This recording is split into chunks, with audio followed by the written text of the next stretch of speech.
you're still alive, my old friend. Still, old friend. You've managed to kill just about everyone else, but like a poor marksman, you keep missing the target. In case you haven't noticed, I'm a bit of a Star Trek TOS, the original series, 1966 to 69 fan. Oh yeah, I love all the other series as well. 6 movies are based on the original series. While I will watch any of the 6, they are not all the same quality in terms of story, acting, effects, and audience enjoyment. I've often heard that the films are in order: bad, good, bad, good, bad, good. For this episode, I want to examine this often quoted idea. Of course, this will be completely subjective, but I will try to be as fair as possible. Star Trek, the motion picture, 1979. Our shields cannot handle another attack, Spock. Transmit now. 10 seconds. Transmitting. The first TOS film, Star Trek, the motion picture, 1979, was released 10 years after the television series was canceled. In between the original series and the motion picture, the franchise was marketed to the following generations in the form of 2 seasons of Star Trek the Animated Series 1973 to 1974, and it's better than you might think. Double Academy Award-winning director and film genre polyglot Robert Wise was hired to direct the first Star Trek film. In 2020, I had the pleasure of interviewing author Joe Jordan about his book, Robert Wise, The Motion Pictures.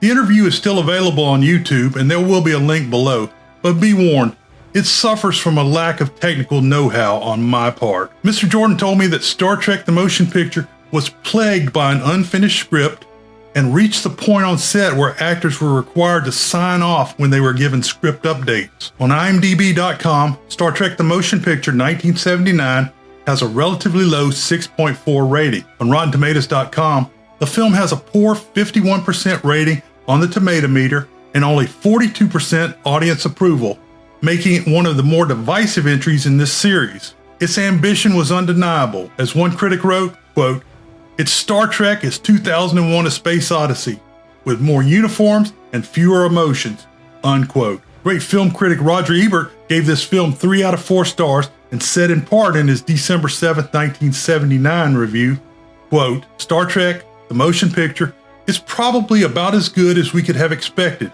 It lacks the dazzling brilliance and originality of 2001, which was an extraordinarily one-of-a-kind film, but on its own terms, it is a very well-made piece of work with an interesting premise. The alien appears to come from a mechanical or a computerized civilization, one produced by artificial intelligence and yet poignantly human in the sense that it has come all this way to seek out the secrets of its own origins as we as humans might. My inclination, as I slide down into my seat and the stereo sound surrounds me, was to relax and let the movie give me a good time. I did, and it did," unquote. The original cast returned, led by William Shatner, Leonard Nimoy, and DeForest Kelley. The story follows Admiral Kirk as he takes back command of the newly refitted USS Enterprise to investigate a massive, mysterious cloud heading towards Earth, one that's destroying everything in its path. Inside this cosmic enigma is V'ger, a sentient machine with a lost identity and an existential dilemma. V'ger is a child. This film is a high-concept science fiction piece leaning into visual spectacles, philosophical themes, and a slow, deliberate pace.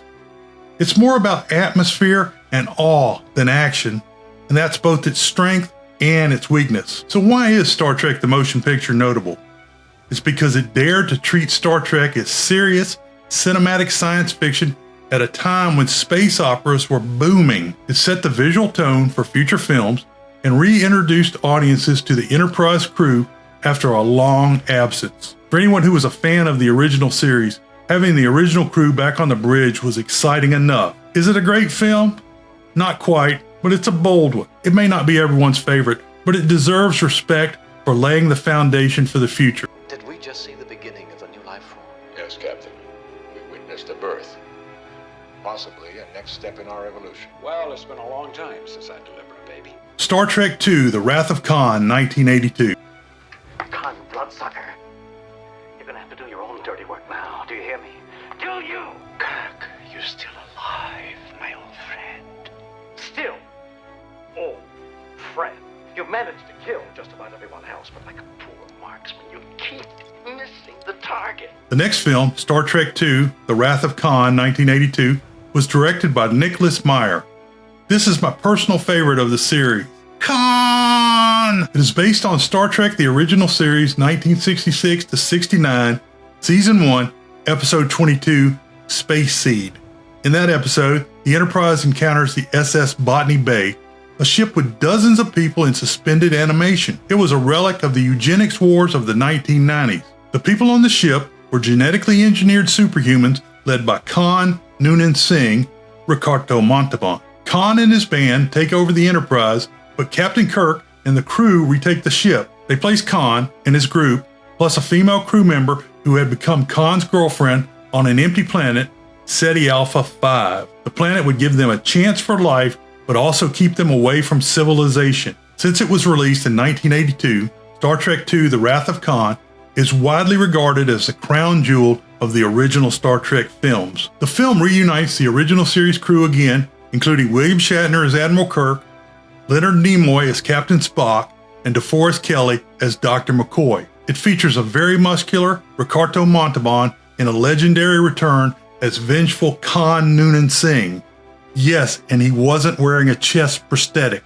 Wrath of Khan 1982 is the beginning of a 3-film story arc that continues with the film Star Trek III, The Search for Spock 1984, and concludes with the film Star Trek IV, The Voyage Home 1986. The movie holds an impressive 7.6 rating on IMDb, a 90% score on Rotten Tomatoes, and a 90% audience score on the Tomato Meter. It gives us one of the most iconic Star Trek quotes of all time.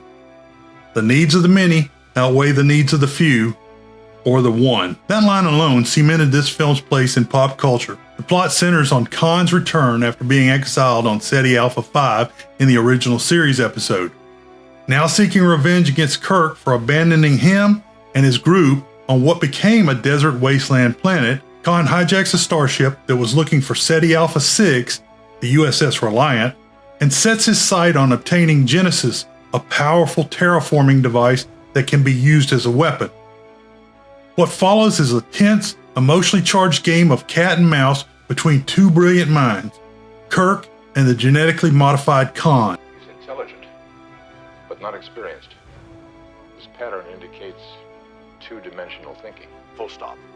Full stop, sir. Z-minus 10,000 meters. Stand by photon torpedo. The heart of Wrath of Khan is about aging, loss, and the price of leadership. The emotional climax involving Spock's ultimate sacrifice is one of the most powerful and heartfelt moments in sci-fi cinema. So, why is Star Trek The Wrath of Khan so notable? Because it gave Star Trek the dramatic weight and narrative tightness it needed after the slower-paced Star Trek the Motion Picture. It deepened the characters, introduced real consequences, and shaped the future of the franchise. Is it a good movie? No, it's a great movie. Whether you're a lifelong Trekker or a newcomer looking for a place to start, this film is essential. No, you can't get away from hell's heart. I stab at thee. For hate's sake, I spit my last breath at thee. Star Trek III, The Search for Spock, 1984. The word, sir? The word is no. I am therefore going anyway. Someone is stealing the Enterprise. Let's jump to 1984 for the third cinematic voyage of the Starship Enterprise in Star Trek III, The Search for Spock, 1984. Directed by Leonard Nimoy, yes, Spock himself. This installment picks up right after the events of Star Trek II, The Wrath of Khan. The returning cast includes William Shatner as Admiral Kirk, DeForest Kelley as Dr. McCoy, and James Doohan as Scotty. The film holds a 7.3 rating on IMDb.com, a 79% Tomato Meter score, and a 59% audience score, indicating it's somewhat divisive. But as Kirk says in one of the film's most emotional moments, the needs of the one outweigh the needs of the many. The story follows Admiral Kirk as he defies Starfleet orders and steals the Enterprise to return to the Genesis planet in hopes of rescuing Spock, whose spirit, or Katra, resides inside Dr. McCoy's mind. Meanwhile, the volatile new planet that was seen being made at the end of Wrath of Khan is unstable. The crew, on their journey to the new planet, must now contend with hostile Klingons, led by Commander Krug, played with sneering intensity by Christopher Lloyd, who are bent on stealing the secrets of the powerful terraforming device Genesis. Klingon bird appraiser. She's arming torpedoes. Shields up. The shield's non-responsive. The stakes are deeply personal for the crew, and the movie explores themes of loyalty, friendship, and sacrifice. This film leans more into emotion than action, and Leonard Nimoy's direction ensures Spock's absence is felt even as his presence only subtly grows towards the end of the film. The search for Spock serves as a bridge between two of the most iconic Trek films, notable for its emotional depth and world building. While it may not reach the action highlights of The Wrath of Khan 1982, it's essential viewing for fans, particularly for its character moments and the powerful destruction of the USS Enterprise, a bold move that still stuns. Final verdict? It's a good movie, especially when seen as part of the trilogy that includes 2 and 4. It's heartfelt, adventurous, and full of the Star Trek spirit. Star Trek 4, The Voyage Home 1986. I think you did a little too much LDS. LDS? Come on, why don't you let me give you a lift? I have a notorious weakness for hard luck cases, that's why I work with whales. So, you were at Berkeley? I was not. Memory problems, too. Let's beam back to 1986 for one of the most beloved entries in the Star Trek film franchise, Star Trek IV, The Voyage Home 1986. Directed by Leonard Nimoy again, the film stars William Shatner, Leonard Nimoy, DeForest Kelley, James Doohan, and the entire original crew of the Enterprise. This time, there are no space battles or Klingon standoffs. Instead, the crew time travels to 20th century San Francisco to save Earth with the help of whales. Yes, whales. It may sound unusual, but audience loved it. The movie boasts a strong IMDb rating of 7.3, a Rotten Tomatoes score of 85%, and an impressive audience score of 81%. As Kirk famously quipped in the past, double dumbass on you. That is a perfect encapsulation of the humor that defines this movie. The story picks up after the events of Star Trek III, with the crew aboard the stolen Klingon bird of prey from Commander Krug, heading home to face the consequences of their action. But Earth is under threat from an alien probe, sending out a signal only humpback whales can respond to. A species that in the 23rd century has long been extinct. From an intelligence unknown to us. Its signal is damaging everything in its path. Do not approach Earth. The transmissions of an orbiting probe are causing critical damage to this planet. It has almost totally ionized our atmosphere. All power sources have failed. We cannot survive unless a way can be found to respond to the probe. Specifically, humpback whales. We're going to attempt time travel. So the crew has time traveled back to 1986 to bring a pair of whales forward in time to save the planet. What follows is a fish-out-of-water comedy with Star Trek's trademark optimism and a surprisingly strong environmental message. From Spock trying to swear like a human. What's your question? Your use of language has altered since our arrival. It is currently laced with, shall I say, more colorful metaphors. Double dumbass on you, and so forth. The Scotty attempting to converse with the 20th century computer mouse. Computer? Computer? Ah. Hello, computer. Just use the keyboard. The keyboard. How quaint. The humor lands perfectly while still serving the sci-fi narrative. The Voyage Home is not just a great Star Trek film, it's a genuinely fun movie that even non-Trekkers can enjoy. Leonard Nimoy's direction brings warmth and humor without losing the franchise's deeper themes. It is notable for being the most accessible film in the series, and it proved that Star Trek didn't have to rely solely on space battles to be compelling. The film was both a critical and box office success, cementing the original crew's place in pop culture. Final verdict, a resounding 2 thumbs up and a snap. If you're looking for a Star Trek movie with heart, laughs, and a little ecological consciousness, this is the one to watch. You're from outer space. No, I'm from Iowa. I only work in outer space. Star Trek V, The Final Frontier, 1989. I've made made the wrong choices in my life? Did I turn left when I should have turned right? I know what my weaknesses are. I don't think Cyborg can take me on a tour. They're the things we carry with us, the things that make us who we are. If we lose them, we lose ourselves. I don't want my pain taken away. I need my pain. Next on the list is Star Trek V, The Final Frontier. The often controversial fifth installment in the Star Trek film series was released in 1989. The film premiered during the second television Star Trek series, Star Trek The Next Generation, which ran from 1987 to 1994. This one was directed by William Shatner, the captain himself. Shatner also reprised his iconic role as Captain James T. Kirk. The film once again stars Leonard Nimoy as Spock, DeForest Kelley as Dr. McCoy, and the rest of the original Enterprise crew. On IMDb, this film holds a modest 5.5, while the tomato meter score sits at 22%, and the audience score is 24%. This makes it one of the lowest marked entries in the franchise, but it does have some memorable and great moments. What does God need with a starship? Who is this creature? Who am I? Don't you know? Aren't you God? One quote from Kirk, "What does God need with a starship? And I need my pain. You can't take away my pain. I need my pain." The "what does God need with a starship" line pretty much sums up the strange ambition behind this film. The plot follows the crew of the newly christened USS Enterprise A as they are pulled into a hostage situation on the planet Nimbus 3, orchestrated by Cyborg, Spock's half-brother. Cyborg is on a quest to reach the mythical planet Shakari at the center of the galaxy, believing he will find God himself. As the Enterprise journeys towards this mysterious destination, the crew grapples with questions of faith, pain, and identity. The film attempts to explore profound themes such as the search for meaning and spiritual enlightenment. Still, it stumbles with an uneven tone, awkward humor, and budget limitations that leave some of the visuals underwhelming. It's notable primarily for Shatner's direction and for pushing the boundaries of Star Trek's philosophical core, albeit with mixed results. Ultimately, Star Trek V, The Final Frontier, is widely regarded as a misfire.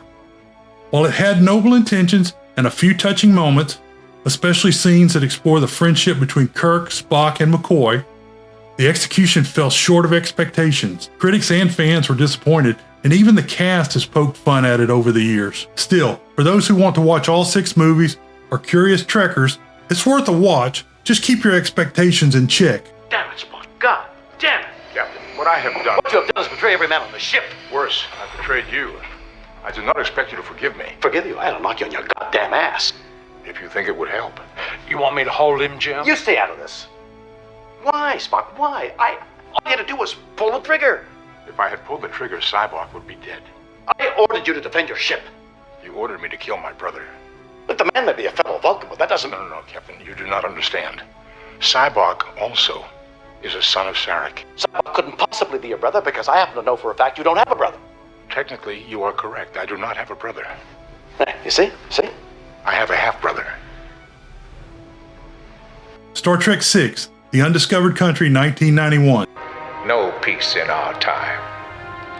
Once more unto the breach, dear friends.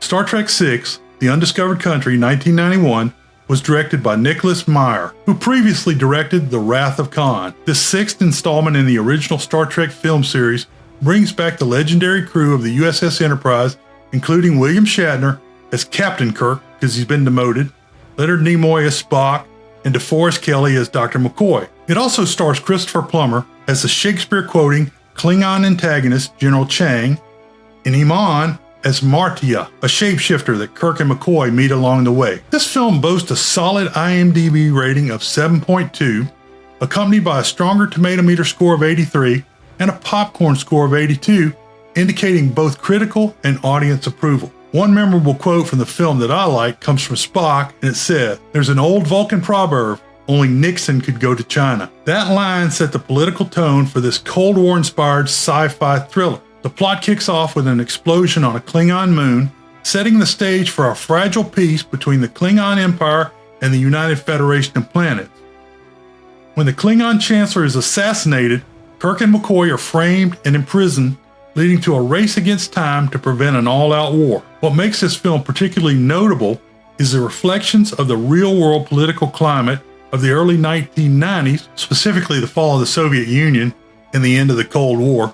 Guess they're back now. It's a Star Trek film steeped in espionage, political intrigue, and moral complexity, giving longtime fans a mature and suspenseful narrative while bidding a dignified farewell to the original crew. I am constant as the Northern Star. I'd give real money if he'd shut up. After avoiding an all-out war with the Klingons, Starfleet Command has ordered the Enterprise to return to Earth to be decommissioned. Kirk decides to take the ship on one last cruise instead, and notes in his log that a new generation of explorers will continue their legacy, a nod to Star Trek The Next Generation TV series.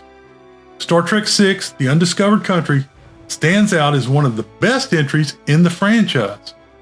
It's sharply written, tightly directed, and full of wit and gravitas you'd expect from the Enterprise's final voyage under Kirk's command. Nicholas Meyer balances action with diplomacy, and the cast delivers one last performance full of heart and heroism. This was a pretty good movie.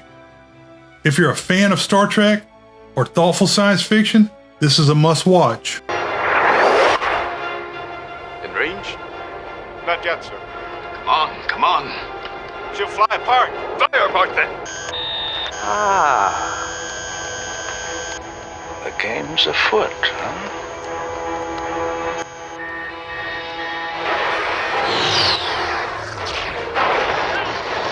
Summation of bad good theory, often shortened to BG, BG, BG, or BG cubed, is a popular fan shorthand used to describe the wildly fluctuating quality of the 6 original Star Trek The Original Series films, 1979 to 1991. The pattern suggests that every even-numbered The Original Series films is a good one, while the odd-numbered entries are weaker or flawed by comparison. So let's break it down.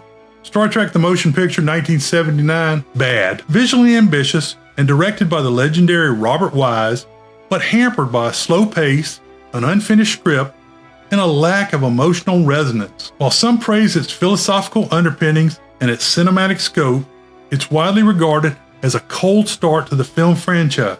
Star Trek II, The Wrath of Khan 1982, good! Universally acclaimed and widely considered to be the best of the series, with a gripping revenge story, real emotional stakes, and iconic lines, this film redefined what Star Trek on the big screen could be. Star Trek III, The Search for Spock 1984.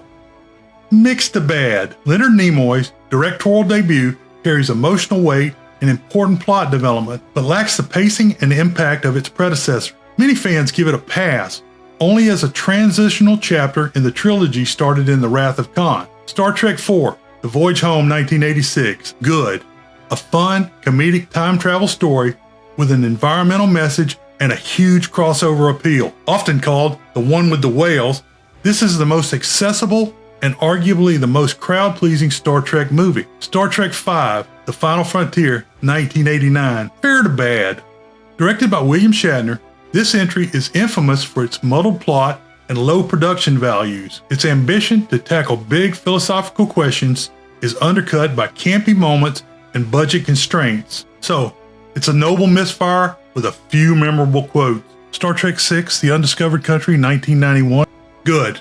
A Cold War allegory cloaked in a murder mystery, this finale offers a strong script, great performances, and a dignified send-off for the original series crew. With Nicholas Meyer returning to direct, the series ended on a high note. Summary. So, does the BG, BG, BG theory hold? Surprisingly, yes. It's not a flawless theory. The Search for Spock has strong defenders, and the motion picture has gained a cult reevaluation in recent years, but overall, the pattern reflects general critical and fan consensus. Odd-numbered films tend to be slower, more experimental, or structurally weaker. Even-numbered films tend to deliver stronger narratives, better character development, and broader appeal. Still, even the bad ones aren't without merit. For longtime Trekkers, just having the original crew together is half the fun, and every movie contributes something unique to the legacy. Let me know in the comments what you think of the Star Trek movies or the BG, BG, BG theory. Like and subscribe for more content, and beware the Moors.